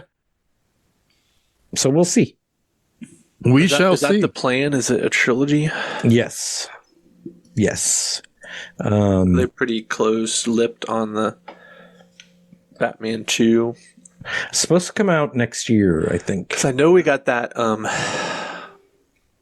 that Clayface movie coming out. It's gonna be separate from Gunn's DCU. Well, no, yeah. So that's the other thing. Like, this is respected enough by Warner Brothers and James Gunn that they're letting it be its own universe. But Reeves is involved in that Clayface movie, isn't he? I think he's a producer on it. He might be, but that might just be. Wait, are you saying Clayface is in DC or separate? Clayface is in DC. Clayface is a horror movie that's coming out next year. Yeah, or later this year. It's either later this year. They're billing it as a body horror, which is interesting. And Mike Flanagan wrote it. Yeah. Oh, that's cool. Yeah. It could be cool. What's his name is Clayface, Eddie Marsan. Yeah, which is cool. Yeah, I don't know. But then, I haven't really seen anything on Batman 2. Obviously, we've got the Penguin, which was, a sequel light, but the Bat doesn't show up. So I don't know what the plan is. Yeah, I don't even know if there's a plan to do another season of the Penguin. Not sure. Probably wait for the movie. I would assume he's going to show up in the next movie. He's got to be. I would expect he'd be very prominent in the next movie. So I would expect that if there was going to be another season of it, that it would have come after the movie, probably. Yeah. Well, so the Batman Part 2 is scheduled for release on October 1st, 2027. Reeves returning as the director. 2027. Pattinson, Wright, Serkis, and Farrell will reprise their respective roles. Okay. Barry Keoghan expected to return as the Joker. Yeah, but nobody really knows. Oh, Sebastian Stan as Harvey Dent. So there you go. Oh, there we go. I like it. That's I cool. like it. I like that. Yeah. I like that. Yeah. Scarlett Johansson is announced too. Yeah. That's weird. Oh, she's been announced for being in it? Yeah, I don't know what as, but she's listed. Interesting. Huh. Interesting. Indeed. No, I like this movie quite a bit. I still have I think was technically the first popcorn bucket that I actually bought that was not just like a bucket with like whatever was spray painted on the side of it.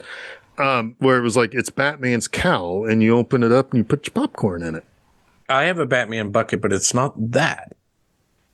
But I had the AMC. I had the AMC one. Yeah. I actually meant to have it here back there for you guys. I kind of don't want Two-Face. Well, he may not be. He may just be Harvey Dent. I hope so. I hope that's the case. Because there's a whole relationship with Harvey Dent and Batman. Because if you do another like Joker Two-Face movie, that's just like, come on, like. No, I have a feeling the Joker is going to be again ancillary and probably finish the trilogy, would be my guess. But he could be somebody who ends up kind of pulling some strings or something. Yeah, I would like to see him as the finale of the trilogy. Yeah, I would like that. Instead of starting something, let's end it with him. Yes. Yeah. Anyway. Yep. Yeah, the Batman.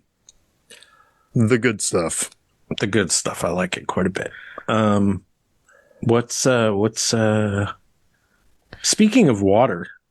Yes. What's next week? Well, let's talk about The Shape of Water. Oh, good idea. Yeah. This whole month we got more because there's an even more recent movie than the Batman coming later in the month. But but these are all like within the last decade or so. The Shape of Water. My man Guillermo getting his Oscar for this. Pretty good stuff. I'm excited to rewatch this because and I've actually not seen it since I watched it in the theater. I was telling Chuck last night why because I really liked it. Yeah. I was telling Chuck last night that I was excited for him to see it because you do have a nice feeling watching it. There's some unsavory stuff in it, but there's a overarching niceness to it. There's quite a bit of fish fucking. Spoilers. But no, there's some very wonderful scene. It follows that old school no bad scenes, 3 great scenes rule. And it's I think that this has a much more classic universal horror vibe to it than his more recent Frankenstein. Like this to me, like thematically and operatically, just it feels sort of more old school. Yeah. Yeah. His Frankenstein's a little bit more hammer. Yes. Yeah. Yes. So yeah, we'll talk all about that next week on February 11th. Ooh. Yeah. Also, go over to filmseizure.com. That's where you can find all of the stuff that we have done, where all you can go to listen and where all you can follow us on the social media. Also, next week, we have Monster Mondays coming up. I'm going to do The Pit and the Pendulum, the Roger Corman version. Nice. Yeah, it's good stuff. Good stuff. All those Corman Poe movies those are are fun. Yeah. They look good, too. You should do Mask of the Red Death sometime. That one is just phenomenal. It's so good.